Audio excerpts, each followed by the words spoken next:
एक ऐसे युद्ध की कल्पना करें जो सेकेंड वर्ल्ड वॉर से अधिक लोगों को मार सकता है, पूरी दुनिया को गंभीर ठंड की स्थिति में ला सकता है और पूरी दुनिया में अकाल का कारण बन सकता है, जो दुनिया में सामान्य मृत्यु दर को दोगुना कर सकता है।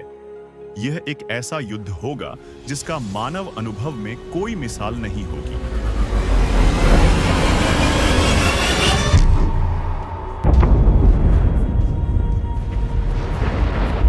यह कोई फिल्म की स्क्रिप्ट नहीं है, बल्कि एक वास्तविकता हो सकती है अगर भारत और पाकिस्तान परमाणु संघर्ष में शामिल होते हैं। सीयू बोल्डर और रॉडगर्स यूनिवर्सिटी के शोधकर्ताओं ने चेतावनी दी है कि भारत पाकिस्तान के बीच एक परमाणु युद्ध 50 से 125 मिलियन लोगों को एक सप्ताह से कम समय में मार सकता है और इसका प्रभाव विश्व भर में महसूस किए जाएंगे।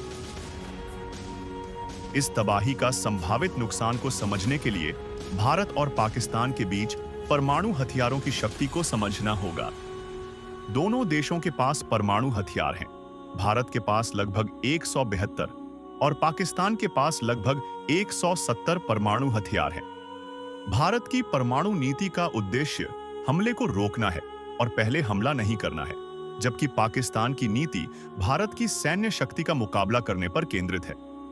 भारत के पास कई तरह के हथियार हैं और परमाणु पनडुब्बियां जो 5000 किलोमीटर से अधिक दूरी तक पहुंच सकती है, जो पाकिस्तान के किसी भी हिस्से पर हमला करने में सक्षम है। पाकिस्तान की शाहीन मिसाइल 2750 किलोमीटर तक मार कर सकती है। कथित तौर पर भारत के सभी हिस्सों को निशाना बना सकती है, जिसमें प्रमुख शहर जैसे दिल्ली, मुंबई, कोलकाता, चेन्नई, बेंगलुरु और पूर्वोत्तर और पूर्वी सीमा शामिल है। हालांकि इसकी प्रभावशीलता कई फैक्टर्स पर निर्भर करेगी, जैसे कि इसकी सटीकता, पेलोड और भारत की रक्षा प्रणालियां समेत।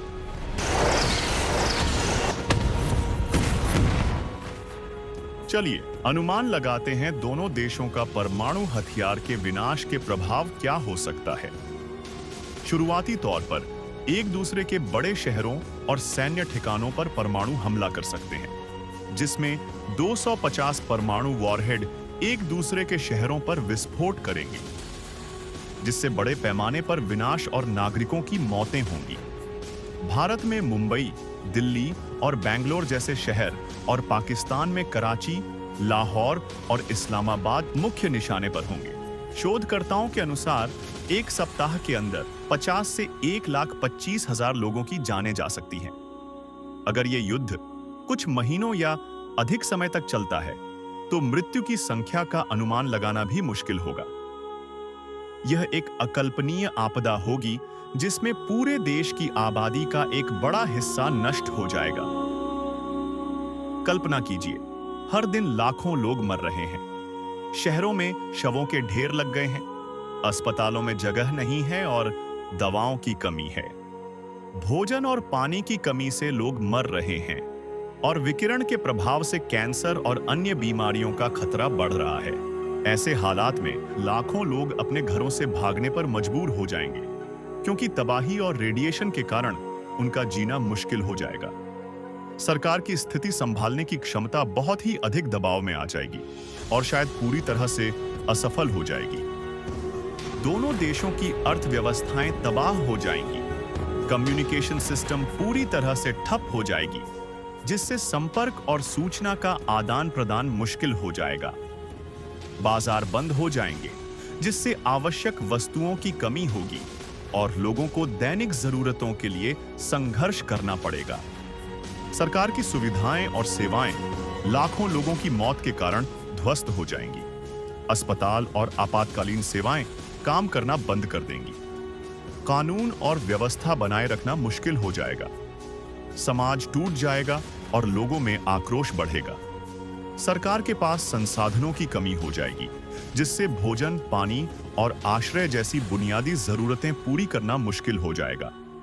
सरकार को अंतर्राष्ट्रीय सहायता पर निर्भर रहना पड़ सकता है, जिसे संभालना और बांटना मुश्किल होगा। यदि अंतर्राष्ट्रीय हस्तक्षेप या किसी अन्य कारण से युद्ध रुक भी जाए, तो भी परमाणु युद्ध के प्रभाव दोनों देशों से लेकर आसपास के देश और विश्व भर में क्या विनाशकारी होंगे। चलिए विश्लेषण करने की कोशिश करते हैं।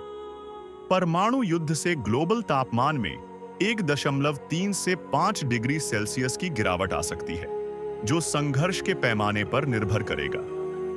यह कमी वायुमंडल में बड़ी मात्रा में कालिख के कारण होगी, जो ओजोन लेयर को नुकसान पहुंचाएंगे और हानिकारक अल्ट्रावायलेट रेडिएशन को पृथ्वी की सतह तक पहुंचने देंगे।